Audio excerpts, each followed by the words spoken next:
We offer two types of excursions, the River Cruise Collection trips and tickets and attractions. Our River Cruise Collection shore experiences are led by an English-speaking tour guide who will meet you at the ship and accompany you for the whole excursion.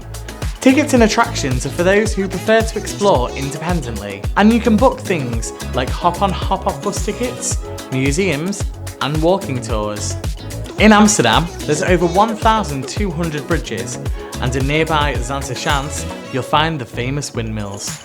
Edam's got some brilliant cheese tasting, or enjoy one of our canal cruises. On some of our itineraries, you might head down to the Moselle.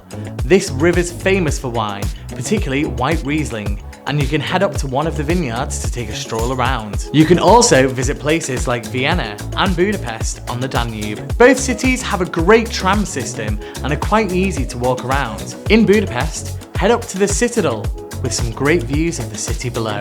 We also offer a guided city tour so you can tick off all the key sites with your fellow guests. Our excursions are very popular, so we recommend that you book online ahead of your trip. However, you can also book whilst you're on board. I hope you found this video helpful, and we look forward to welcoming you on board soon.